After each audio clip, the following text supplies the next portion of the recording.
you, everyone. Okay, I'm going to put my other hats on now, which is I am actually the chairperson of the Botanical Society of South Africa. This is a volunteer role, so I'm only on the council, and that's my role with the Botanical Society.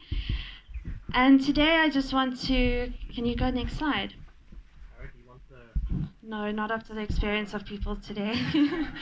So what I'm going to talk to you today is just about volunteerism, and I'm going to continue with the participatory engagement approach of what we just had in the AGM, about growing this community of plant-loving people to know, grow, protect, and enjoy our Indigenous plant heritage in South Africa, and then focusing that down to the Thicket Forum, or the Thicket specifically. So yeah, this is just going to be a presentation about exactly what the Botanical Society of South Africa is about, and sharing with you just some of the experiences of members of the Botanical Society that are here. So I'm actually going to ask, just for a raise of hands, who has historically been a member of the Botanical Society. Oh, my word, this is fantastic, thank you. So we've actually recently significantly reduced our fees so that they can be more accessible, and there's a backstory to that I'm not going to go into at this stage. Next slide. But just to tell you exactly what we do is that our vision is to really inspire people in South Africa to love, protect, and be custodians of our Indigenous plants. And our mission here is that as a conservation civil society organization, we've got a registered NPO, that we conserve our Indigenous plants in South Africa through the different programs that we're working on. So we have multiple programs, and I'll also tell you about those.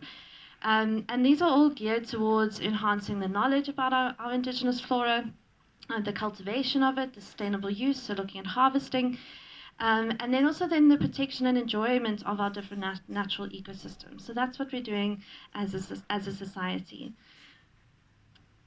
And how we do this is just through those four themes. So you've heard me say know, grow, protect, and enjoy, and that's exactly what we want to do as a society with loving our plants in South Africa. Next slide. So this is just a beautiful collage of the different faces of the society. You might recognize some faces, you might recognize yourself. And what's fantastic about this is actually in 3 days' time, we will be 110 years old as a society. It's the oldest society in the country, and it's just all very exciting. We have 14,000 members at this stage, hoping that will increase, even though a lot of our members are dependent on entrance to National Botanical Gardens and the relationship with Sanby. So we're hoping that we can continue our legacy as a society despite some of these changes, because really who we are as a community is what our heartbeat actually is about. And you can see just from all these smiley faces, maybe not Abdul's, I don't know what face he's pulling over there, but you can see Nomama in the corner, there's Sashin, who else? What was there you are, monkey, over there. So yeah, this is just who we are. You know, we're actual people on the ground doing work in different spaces. And even Eileen has been part of the Botsok community for over 20 years. She was chairperson of the Algoa branch, and there's just so much to be shared about what we do. And at the end of our talk, I'm actually going to ask if I can get a video of you guys just saying happy birthday to Botsok, and we'll post that on our social media. Next slide. So just in terms of the key focus areas, so we had a really fantastic Pathfinder convention in September last year. Sorry, Yafi, you can't see from where I am. We had a really fantastic Pathfinder convention last year and outlined a number of our key focus areas. So we have 4 key focus areas that we want to be working on, and then 2 cross-cutting ones. So the first is saving important plant areas and threatened species. So that's where the crew program comes in with Vatiswa, responding to the plant poaching crisis. So this is not only the succulent plant poaching crisis, which we are working on, but also cycads, and then stewardship through partnership. So this is not only biodiversity stewardship, but just being stewards of the landscape, but stewards of plants, and then supporting botanical gardens. Not only the National Botanical Gardens, but I I know that there's a lot of university gardens, other botanical gardens that aren't actually declared. So that's our four areas. You can click next. And then the other two that are cross-cutting is just growing that capacity and awareness, as well as then doing youth development work within those spaces. Next slide.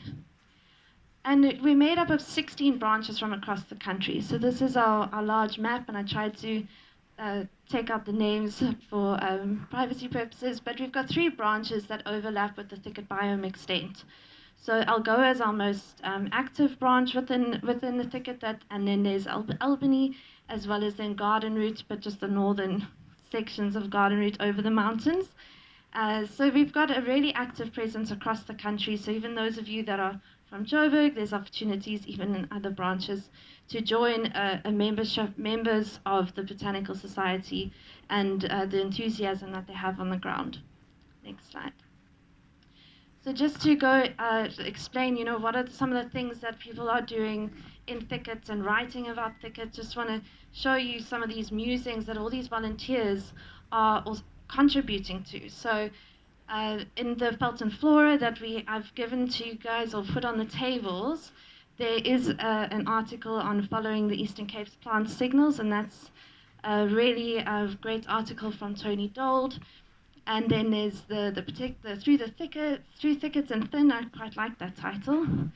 And then Vatsak in action, protecting threatened patches in Klevega. And I'm actually going to ask at this point if Eileen, you want to say something about the Algoa Vatsak branch. Thank you very much. Related to the article there, perhaps our most favorite Algoa branch project is our Adopt a Plot program. It was driven by and large by young people who came up with the idea that we want to contribute in our metro. And we started by looking at critically endangered ecosystems, just a plot of whatever was left that is available, and the municipality was quite happy for us to maintain it in terms of removing aliens and even in some instances planting into the area. We have agreed to start as soon as COVID was over. We agreed that we would look at the northern areas. So we are going to look in the parts that Margot showed you, some of those areas to add another adopt a plot in Van der Kempskloof or Grootkloof or somewhere. Obviously those are nature reserves, but we want to do something in line with that. We also have plans, once again COVID kind of snookered us a little, to have a useful plant walking trail. The university has graciously allowed us to set it up on campus where there is at least fundamental security. We have a campus nature reserve also. So Botsok has been very involved in the environmental education part of the campus through signage and taking school children through our nature reserve. And what's easy about that is that we're close to hand and it's quite simple to run it at very little expense. And then the last that I wanted to mention was that we also pre-COVID we had weekend plant identification and how to grow sort of plant groups. So for argument's sake, if you want a rockery with euphorbias in it, we used to run identification and how to grow workshops from the university. And it's some of the biggest turnouts we've had from the public coming to the botany department and to the campus. We've had 50, 60 people at a time. A bit big, but very successful in terms of engaging with the public. Just from our side, thank you. Thank you. So thank you so much, Eileen. Just from some feedback from what's happening on the Algoa branch. and just of how that is all contributing. And then storytelling is so important as part of that. So I'm really glad that that story is being shared in our Felt and Flora magazine. And if you become a member, then that can be accessible online. And yeah, our fees are 200 Rand a year instead of about, I think, 400. So you can definitely get access to that and also write and be part of sharing your own knowledge and information about the places and spaces that you also love and and the projects that you're working on. Next slide. And then there's the Custodians of Rare and Endangered Wildflowers. So this is a program that Vatisva is working on as the Eastern Cape coordinator, with Sanbi and Botsok as part of funding that program with Mapula Trust and coordinating that. And I just add, I'm not going to read them, but I'm just going to add some of the impact of the crew program that was in our 2021-22 annual report, and then just give over to Vatisva just to say something about the crew program and get you excited about endangered wildflowers. Well, I think you've pretty much explained everything about crew, but I am Vatiswa Zigisha and I'm based in Grahamstown at the Botany Department at Rhodes University. So CREW is a program that is jointly implemented by SANBI and the Botanical Society, and it is a program that monitors the species of conservation concern. So I am the coordinator for the Eastern Cape because we are the national program. Each node or each province has a coordinator or a manager, so I am the coordinator for the Eastern Cape. So the mandate is to actually monitor the threatened species, and the data that we collect feeds into the red listing process. So we collect data, and that we use the red list, the IUCN red list, as our reporting tool to the minister about the status of biodiversity, which is now the plan component. Within SANBI, we sit under threatened species unit, and we are the plant monitoring program. So we get a list of threatened species for each area, and then from that list, we select species that we're gonna be focusing on each year, and then we conduct field trips on those areas. But like for the Eastern Cape, I would say PE and Urinake area is like our hotspot for species of conservation concern. So most of our trips are done around this area. So if you want to join the community of citizen scientists going and tracking down threatened species, then you definitely go speak to Vatisva. Next slide. All right, and then there's, lastly, I just want to go into, Eastern Cape's first National Botanical Garden, and I've asked Nomama just to share with us some slides on what that is. So Sanvi and Botsok have had a 110-year collaboration together, separate institutions, but collaborate on very many projects. And historically, it's been really focused on the National Botanical Gardens, and we'll continue to work on projects and programs to support the National Botanical Gardens together, especially aligned to those key focus areas with capacity and awareness and youth development. So we're really looking forward to, since this is a new garden, to continue our relationship with Sanvi through you, Nomama.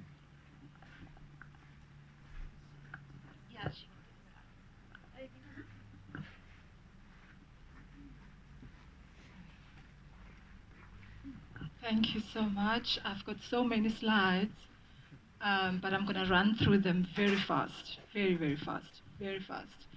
Okay, next slide, please. Okay. Okay. Again, please. Okay.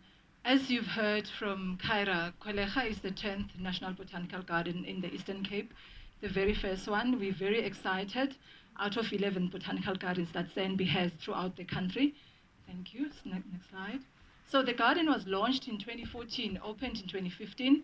As I said, it's the 10th one. It's located 20 km north of East London in the Wild Coast, between Kwelecha Estuary and Gunubi Estuaries. And there are 2 coastal villages that are nestled in our garden. Thank you. The total area of the garden is 170 hectares of land.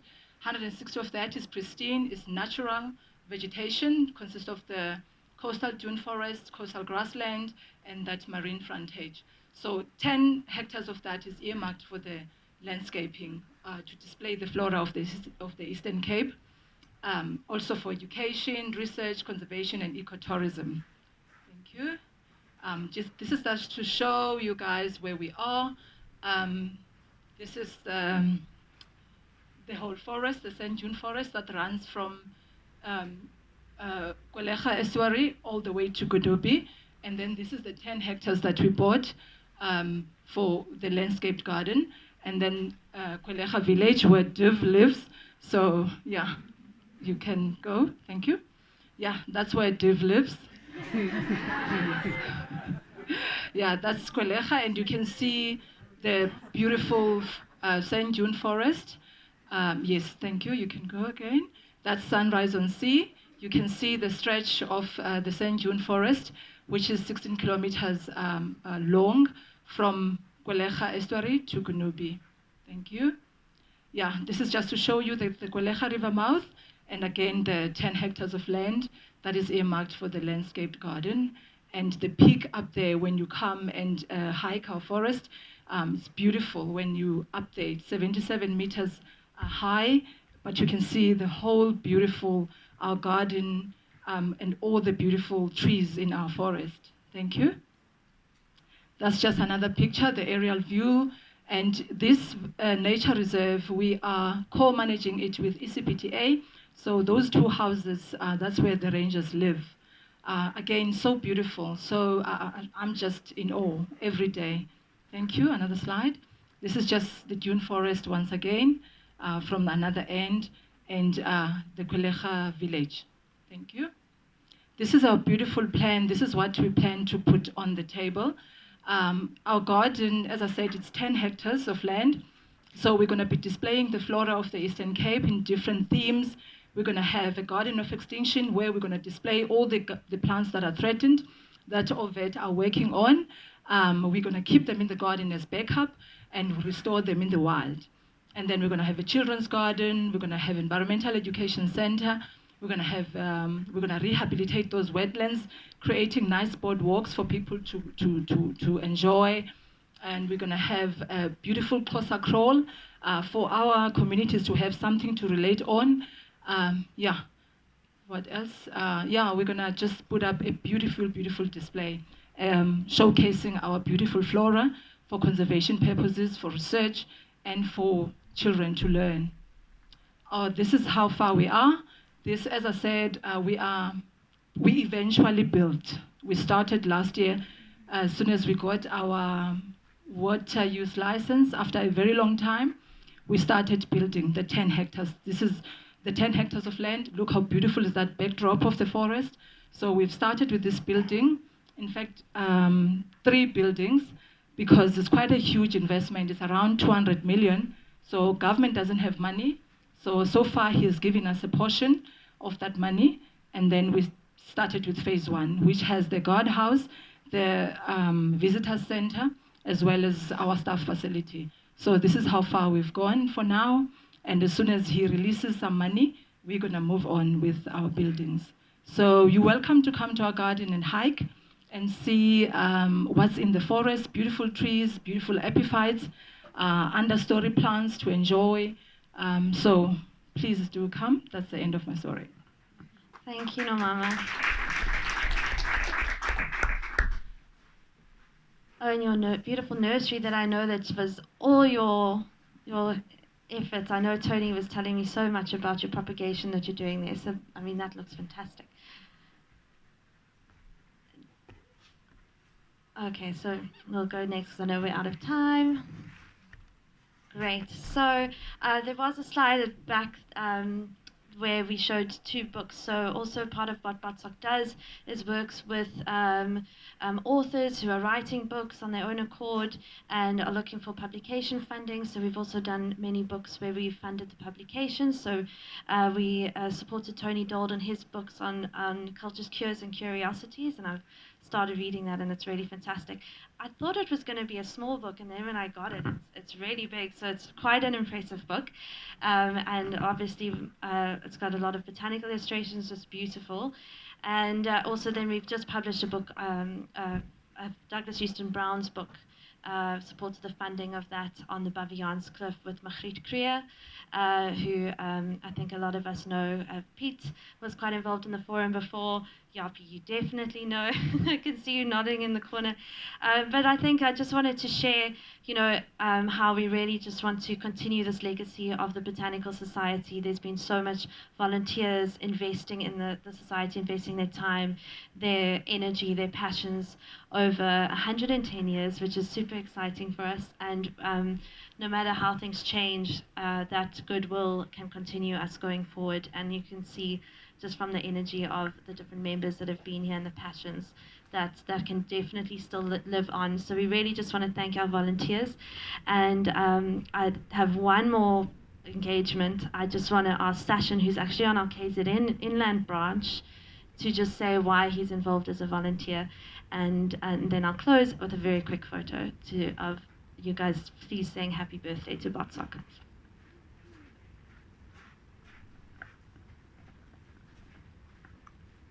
I started the crew and then joined the Botanical Society.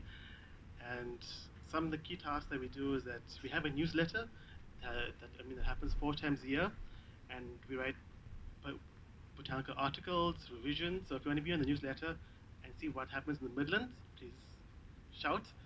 And then I run a threatened plant program where we collect seeds, because our branch is based in the Midlands Misbelt, which is only 1% conserved formally.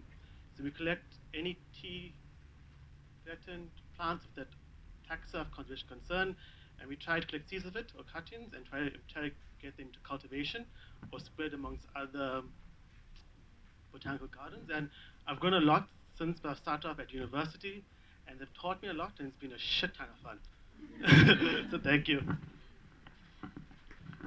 Kat, can I use your phone, because I see you've been recording